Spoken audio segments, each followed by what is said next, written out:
Well, for the last several years, pretty much every investment bank and business journalist in the United States has joined in the ongoing orgy of praise for a man called Sam Bankman-Fried, the head of the crypto exchange FTX.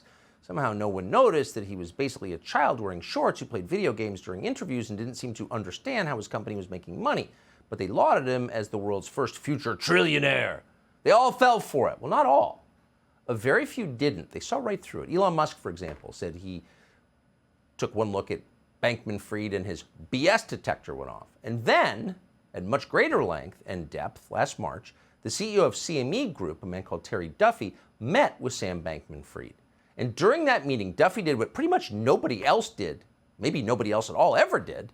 He called Sam Bankman-Fried a, quote, absolute fraud to his face, which of course he turned out to be. Then in May, Terry Duffy kept going. He tried to warn Congress about FTX and Sam Bankman-Fried. Here's what happened.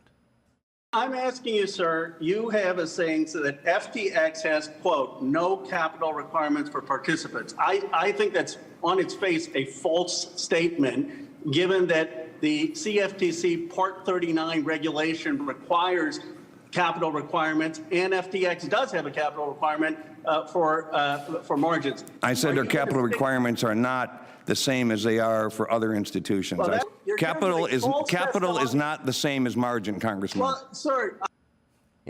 So Ro Khanna, Democrat of Silicon Valley, getting emotional as he defends Sam Bankman-Fried and FTX. Why is that? Maybe someone will do a story to find out why. But in the meantime, we are grateful to have Terry Duffy join us. He's the CEO of CME Group, a man who has been completely vindicated. Why do you, and thank you so much for coming on tonight. Why do you, and by the way, I should recommend to our viewers, there's a whole lot of tape that we don't have time to play of you making this case at great length on the internet, and it's worth watching. But why do you think you're one of the only people to get this right?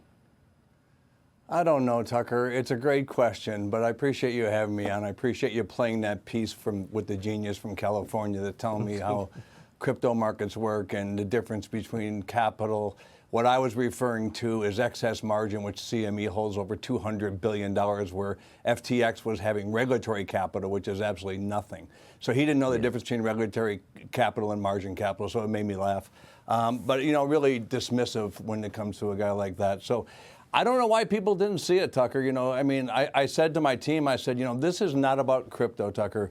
This is about him trying to change the world so he could list every single product under the scam that he was trying to do with crypto.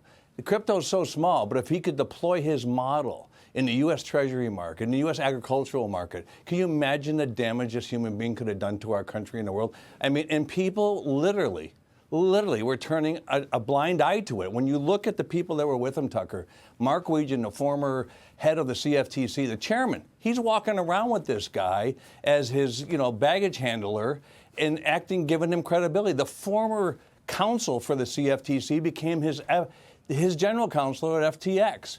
The former head of the ad committee, Mike Conaway, is his consultant, working the room across both sides of the aisle. I mean, it's absolutely an embarrassment what went on here, and nobody bothered to look at it. I said he could lose 85% of his value in a single day, Tucker. I said that in congressional testimony.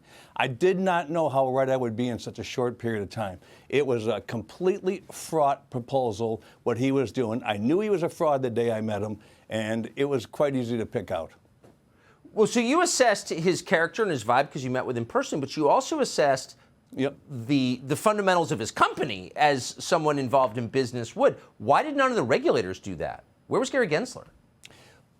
Well, I don't know where Gary Gensler was, but my regulator at the CFTC, I asked them, why in the world are you invoking the Commodity Exchange Act, Section 5, Paragraph B, which says the commission will entertain innovation? It also says in that same part of the act that you will protect market under surveillance and everything else to protect the consumers that are using those markets.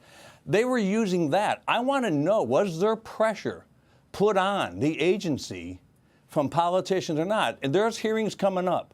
I hope someone has the courage to take on the commissioner of the CFTC and others and ask them why they were trying to put a round hole in a square peg.